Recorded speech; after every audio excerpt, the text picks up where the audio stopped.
I've already made the foundation chain of 12 chains plus 1. Skip the first chain from the hook and insert the hook into the second chain.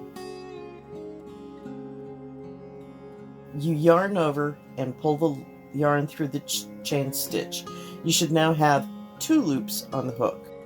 To finish the stitch, you yarn over again, pull the yarn through both loops on the hook.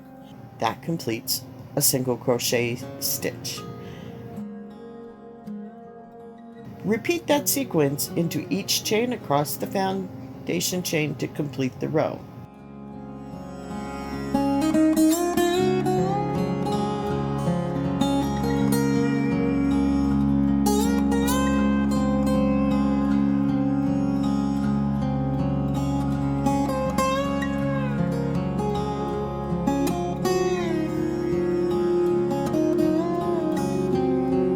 If you want to see more about these stitches in a full pattern, check out the extended Crochet 101 course.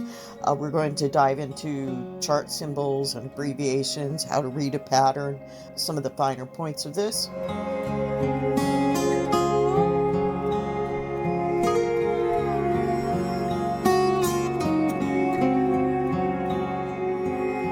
It's often helpful to practice new stitches in a contrasting color, so you can see things better.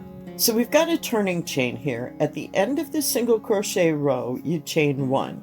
This is the turning chain, and it prepares you for the height of the next row.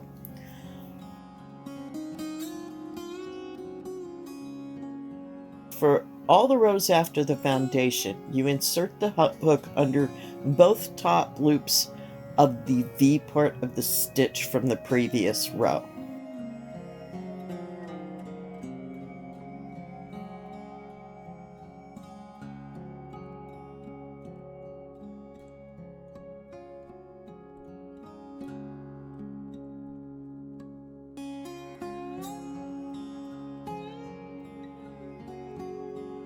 Now that you've mastered this technique, you are one step closer to our main course project. This is the same stitch we'll be using to make the can cozy. Subscribe now so you don't miss any part of the Crochet 101 series.